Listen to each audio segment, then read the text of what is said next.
Hey guys, welcome back to my channel. In today's video, we're going to be working on some more fun Christmas DIYs. These ones in particular are for celebrating the true meaning of Christmas, the birth of Jesus. And so I have some of those kind of focused DIYs today. I love how they came out. I hope that you enjoy them too. Let's get started. All right, so first up, I have this sign. I don't know if this is the one that someone gave to me or I picked up, but I'm pretty sure this is from Aldi, and I picked up plenty of them when they're on sale at the end of the season. And we're just going to sand down one side. I'm just sanding it down to rough it up to make the paint adhere a little bit better. I'm going to clean that with a baby wipe. And it didn't really affect the writing at all, but we're still going to get fine coverage with painting it. But we're going to give this a good coat of white paint. I'm going in, my head's in the way a lot, but I'm going in with a small angled brush, even though I did tape off the frame because I really liked the color of that. And then I go in with a thicker brush for the second coat just so that I didn't have like all of the brush strokes. But just keep in mind, you can use any sign, whether it's something in your own home decor that you've had for a while and it's just not your style anymore. Instead of donating it, you can make it over, or something you pick up on clearance or at a thrift store or whatever. I guess I was using the end of the paint jar for this one. So we're going to give that a couple coats until we just can't see the writing anymore. And then I have these little ornaments. These are from Hobby Lobby, but Dollar Tree and Dollar General has versions of these, but great deal. Christmas stuff is at least 50% off at Hobby Lobby. And I'm just using a baby wipe and some antique wax to stain this. You can also do like a watered down brown paint to make kind of like a faux stain, or you can just paint it. You can paint it any color. Maybe if you painted your background a little bit of a different color, you would want to paint this white or black or something like that. But we're just going to use a baby wipe and stain it. And you just kind of, oh, see, I broke it. These ones are pretty fragile, but we're going to put it back together. I was looking at another one to see like, where did that piece come from? But depending on how dark you want it, depends on how long you let that antique wax stay on before you wipe it off. And then I'm just going to reattach with some super glue gel, pull off of my painter's tape, and we have some nice clean lines. Did not get any, well, I pulled off a little paint there. I'm going to touch it up if you can kind of see that, but I had no paint whatsoever on my frame. And now we're going to attach this, but I also have this little decal. A friend gave this to me. I don't have a Cricut, but you maybe have a friend that has one, or you can order some off of like Etsy, or you can use a stamp or a stencil or freehand it.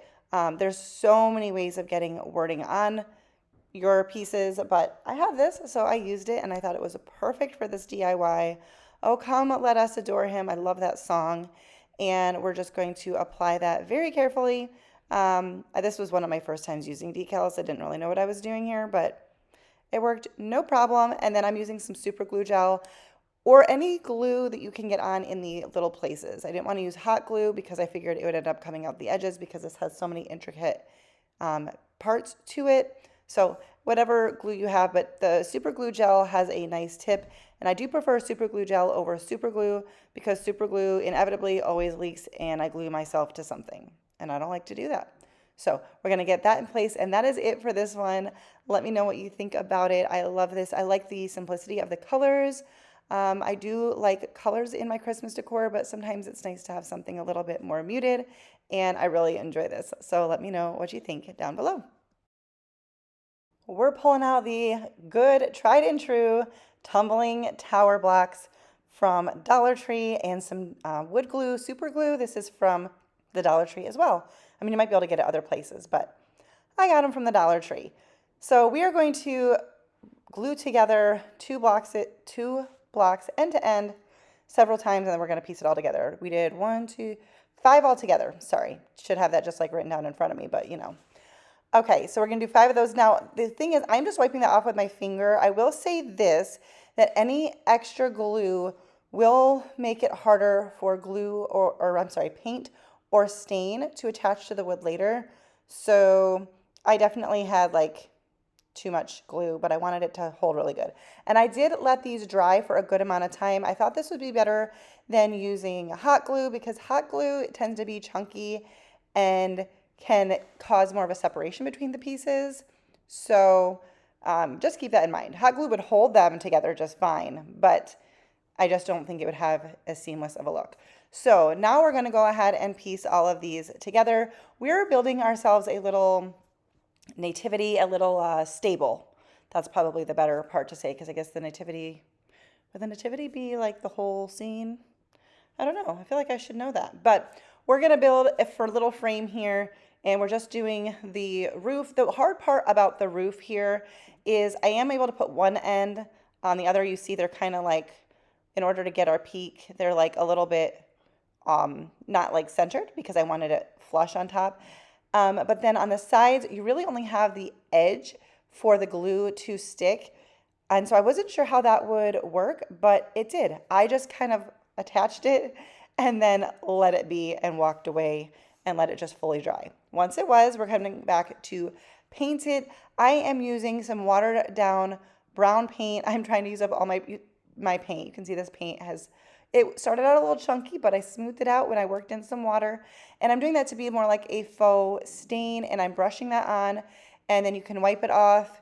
And once again, depending on how long you're going to leave that on, depends on how dark it is, depending on how much you water it down. I just thought the paint would adhere a little bit better than the antique wax because there was, even though I wiped off the glue, there was a little bit of that residue. So I'm painting all of the sides under, all the little nooks and crannies there up by the roof line, and we have ourselves a stable. Now I'm using a scrap piece of fabric. I don't know, is this muslin fabric? I don't know. It's like a gauzy fabric. You could also use like a flexible piece of burlap or really any white linen that you had or anything along those lines. But we're swaddling baby Jesus. Baby Jesus is represented here only with a head, but that's okay because the swaddle is going to create the rest of the body. So I'm just taking a small bead. I did put the openings of the bead on either side because I knew that they would be covered up so you wouldn't be seeing the holes because we don't want holes in baby Jesus' head. That's not right. And then I just kind of cut down this fabric and rolled it and just kind of kept working. I didn't show you all of it because I didn't want to, drag it out for you, but I just wanted to see, just kind of fold it and roll it and work with it until you have the shape that you, or not the shape you want. I was going to say the shape that you want, but everyone wants the same shape here, but just work with it until you get it. Use a little bit of glue here and there to hold it together as you roll it. And I did put a little bit of glue on the sides of the bead to hold it so that it was kind of wrapped around the head. So you, I think, can understand what I'm saying here. Be careful to not burn yourself. And then I just kind of tucked in some of the frayed edges. You don't have to have it like perfect. And like the frayed edges aren't wrong. I mean, I'm sure it was not hemmed edges in the stable. So I just was trying to clean it up a little bit because of how we're going to be placing this in the nativity or into the manger. No, not the manger, the stable. I'm really sorry, guys. I'm having a hard time with my words. All right, so we have our swaddled baby Jesus, and I'm going to take some Spanish moss. I really like this one because it's brown, and I did see this, some idea like this somewhere. I don't remember where. I didn't follow any instructions from somebody else, but I remember seeing an image and was like, ooh, I thought that looks fun. I don't know if they used Jingle Blocks or if it was from a store. I don't honestly know. But I just piled in some hot glue, and I did use my finger protectors here because the hot glue, is going to go, well, actually there, I was using my fingers. I didn't have the finger protectors. Anyways, we're making a little bed to be the manger, and then we're putting some hot glue on the back of the swaddled baby Jesus and carefully placing that inside. So there's no Mary or Joseph in this one or animals. We're just going to do the manger with baby Jesus. We are going to add 2 more elements though. I'm going to just fill in a little bit of that moss in different places. I was just trying to figure out how to build it up because there is no construct, like no frame for the moss. And the moss is pretty wild and pretty messy. So I just kind of kept building it. And then I have this wooden angel. They have like these plastic angel wings, but a wood body. This came in a pack from the Dollar Tree. Super great. I didn't paint it, stain it. I didn't want to mess up the wings at all. So I just decided to go with the more natural color for our angel. And I just hot glued that at a spot that I thought looked good and that had good contact. And then I had this wood star just in my stash. And so I'm going to glue that on. Once again, I didn't paint it. I liked the colors of this, but you could certainly put like a gold star, make it your own to however you like it, but very simple. And I love this sweet little scene recognizing the birth of Jesus, and it's simple, but I really like it. So let me know what you think about this one. Up next, I have this sign. I think it was from, yeah, that's a Dollar General sticker, and I know I got it when it was marked down. So they often have their seasonal stuff for like 75 or even 90% off. So I may have gotten that for 10 cents. I don't know. But I used my heat gun to get the sticker off and to loosen up this hot glue here where this little embellishment was added. It just warmed that up a little bit and peeled it right off. But that's just a little tip, helpful hint if you're going to make over a piece. And then I did take it out to my garage and sanded it down completely. Now, sanding it down is a good idea. If you don't have a sander, you could sand it down partially just with like a hand sander, like a sanding block. And even if it's not cleaned up completely, that helps a lot for the paint to adhere and to get better coverage. Also, you could, if it's just paper, take a damp paper towel and let it sit on there, and then you can peel it off. So I gave that a good coat of black paint, and then I pulled out some wood letters from my stash, and we're gonna paint these. This is gonna be a very simple sign, very simple colors. I'm using painter's tape to hold them down. This helps a lot. I tried to get the edges of the letters a little bit, but not like over the top. So I'm just gonna put Oh Holy Night. We're gonna give this, I think I just did one coat of white paint. And yeah, I think that's all I did. We're gonna do just this one in just black and white. Black and gold would be really pretty, or even white and gold, like a white background, gold letters, whatever you wanna do. I'm pulling these off of the tape once they were pretty dry, but just to make sure there was no like gobs of paint anywhere near the edges that can mess up my sign, I just dabbed the back onto a paper towel to make sure. And then we're going to get these in place, and I thought the best way to glue these on would be using some wood glue and a paintbrush. Once again, because hot glue on certain things, it just adds too much bulk. So I didn't want to do that, and I didn't want any glue to be oozing out, so I painted it on with a paintbrush. But there's a lot of different glues that you can use. I don't want to overcomplicate or belabor this part of it, but I did want to show you how I did it in case you wanted to give that a try. If you're new here, welcome. My name is Leanne, and I enjoy sharing budget-friendly DIYs here on this channel. I would love it if you would consider subscribing to my channel before you leave and turn on your notification bell so you don't miss out on my future DIYs. That is all I did for this sign, but I really like it. It's simple, but I do like to have lyrics from songs or phrases that remind me of the true meaning of Christmas. So I have these nativity ornaments from Hobby Lobby. This is one I previously used, but I'm going to repurpose it. So I did start by cutting off the star, and I was not filming. I thought I was. And then the sign, or the house sign underneath that, was one from Dollar Tree that I just sanded down and cleaned it up so that I had a fresh slate. And these little pieces from Hobby Lobby are a little fragile. We're going to use the reverse side that I hadn't already painted, and it broke, but it's okay. It's okay. I promise you, don't give up on your projects. I felt like cutting it was going to make it even more fragile, so I just sanded it down to fit on here, trimmed down the edges, and I just took my time on that. But you can take whatever you've got and make it work. That's the message I'm trying to put out here. We're going to give this a couple coats. Actually, I think just one coat of white paint, but I had to redo it this first coat so I guess it ended up being 2 coats. I was at the end of my acrylic paint bottle, which is great. I was trying to use it up, but I had to go back in with some Waverly chalk paint because it was not going on smoothly. So here it is, all smooth, but I did get a little bit of paint on the edges, and I did not want to paint the edges because I just liked that look. It's just an MDF, but I like that contrast in color. So I'm using my finger sander on the sides to just clean up any paint that had dried over the edges, and that was a super easy way to clean that up. So I thought I would share that with you. And then one side had a lot of like ridges. I think it's the side that I had first done it with acrylic paint. So I just smoothed it out with my sandpaper as well. You can see all the little paint dust. All right, so For this, now I know maybe it seems like, well, why didn't you just use the other side? You're just staining it again. Well, I had a reason for that, and I'm not sure what it was. I don't know, but it doesn't matter. You probably won't be in the same exact scenario, so do it however you want. I am using some antique wax, brushing this on, and then if you want it darker, put it on thicker and let it dry. If you want it lighter, you can dab it off as you go with either a paper towel or a baby wipe. But we're just going to stain this piece. And then we're going to attach this with some Gorilla household glue. And once again, I'm just going to use a paintbrush to put this on. These pieces have all of these little intricate details, and I didn't want any glue coming out of all of those little cutouts. So this is how I thought it was best to do it, but that's obviously completely optional. Once we have a good amount of glue on there, we're going to flip that over and place this down and hold that in place.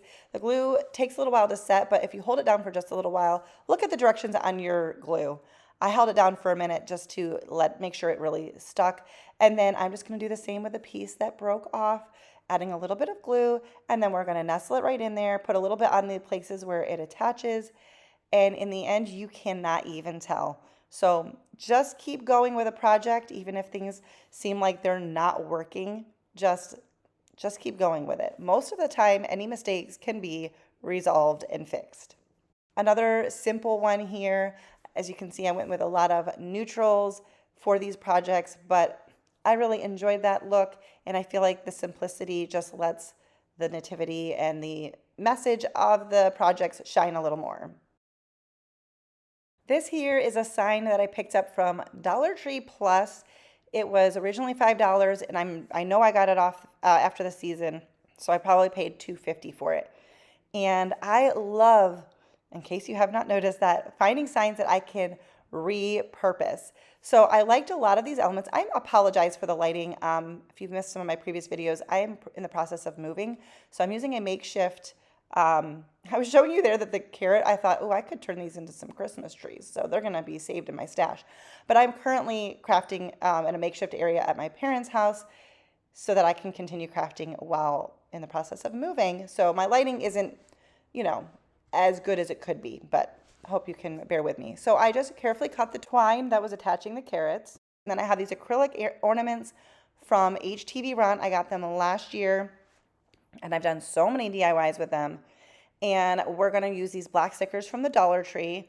So this is a largely Dollar Tree DIY, minus the HTV Run ornaments. I almost picked that sticker off because I wanted it moved just slightly, but I could tell I was going to ruin it, so I just left it. But this is once again me just using what I have in my stash. So if you don't have those acrylic ornaments, although I do love them, find something else. You could cut out something out of like cardstock, would also totally work for this. And we're just going to tie these ornaments back on similarly to how the carrots were. I had to figure out my own spacing with the beads because these lay differently than the like cardboard carrots or MDF carrots, whatever they were. And so I'm just going to tie them on in the proper spacing that I need. We're going to write out a door, and then we're going to come back and embellish this a little bit more. If you are enjoying this video, I just wanted to ask that you would give this video a thumbs up. That helps out my channel more than you may know, and it lets YouTube know that you're enjoying my video and makes it more likely to share it with someone else. Okay, so this 3D craft kit I think might have come from Dollar General, but so many stores have things that are similar. We are going to trim this down to fit on our sign and make a little scene. So I'm very carefully cutting these. My scissors did a fine job cutting them. Sorry, I kind of forgot and went out of frame here. I was very focused on trying to not crack the piece at all. So I'm going slow, not because it was hard to cut, but because I just wanted to be cautious with it. And so I think I could make this work on this little sign. And so I'm going to trim it down, wanting it to still look like the stable, but not wanting, so like I needed to trim it down, but I didn't want to take off too much that was going to alter, so that it still looked like it needed to. I started out by cutting off the little tabs on the bottom of each of these pieces. If you were to use the kit as it was intended, you would have needed those tabs to stand them up in the little stand that it came with, but I didn't need them for that. So I ended up trimming down the bottom of them a little bit as well. But you're just, again, I'm just trying to give you the inspiration and idea that you can take things and you may have something similar but a little bit different, but you can still see how you can put them together to make something that you love. So we're going to assemble this. I'm using some wood glue here, and I just took my time, let everything dry. I didn't want, it didn't take a long time, but I did give it some time to properly dry. We're going to attach baby Jesus to Mary and Joseph, then attach them to the stable. And then I am using hot glue to attach these to the sign because I just thought with the burlap and stuff that would maybe have it hold better. So we have the wise men, and I know that by the time the wise men reached baby Jesus, he was 3 years old? 3 years old. So I understand that they're headed to him and he's in a manger. But when we have the nativity scene, it's telling a whole story in one scene. So that is how I view that. So we're going to hot glue the wise men on one side of the frame, and the nativity or the stable, I keep saying the wrong thing, with Mary and Joseph and baby Jesus on the other side. And I love this sign. You can hang it up. You could use it as a leaner sign, but it tells the story. It tells the story of the birth of Jesus, and I absolutely love this one. Please let me know what you think about it. So here's a little tiered tray decor piece I have had it for my tiered tray for years now. And like I said, if you get tired of something, just redo it. I took it out, sanded it, and it's a beautiful block of wood. I think that originally came from Hobby Lobby. I'm not really sure, but I was like, yes, I can do something with this. So we're going to stain this with some antique wax. And like I said, you just want to brush this on and then wipe it off, or don't wipe it off. Just depends on the rich and depth of that antique wax color that you are going for in your project. So I wanted a pretty rich brown, and so I did it accordingly. Now this antique wax is actually more of a background color. We're going to dry brush, kind of like a heavy dry brush of some white paint. And that means basically you don't load up your paintbrush. I'm going to end up going pretty heavy with the white, but I wanted to build on it. I wanted the antique waxed stained wood peeking through, but I needed a brighter base for the decal that we're going to use. Once again, I'm going to be using a decal given to me by a friend, but you could get a stencil or an image to just attach onto this. But because the graphic I'm using is black, I needed it to pop more. So as you can see, that's the kind of the color and the look I went for, with that stained wood underneath and then the white plus the decal. I'm not sure how well it would have stuck to the antique wax, so that is something to keep in mind. But really, really simple. We're just applying that. Again, I'm still pretty new to these decals because I don't own a Cricut, so it's not something I use very often. But just a very simple applying that onto the sign. And this is a great little piece. I love the word Noel for Christmas. Look it up. The birth of Jesus is what it's talking about. And I thought it would be a really nice addition to maybe set next to a nativity or something along those lines. I can't wait to decorate for Christmas. But how about you? When do you start decorating for Christmas? All right, well, that is it for today's video. If you liked it, don't forget to give it a thumbs up. Subscribe if you are new to my channel, and make sure your notification bell is turned on so that you don't miss out on my future videos. And I'll see you in the next one. Bye, guys.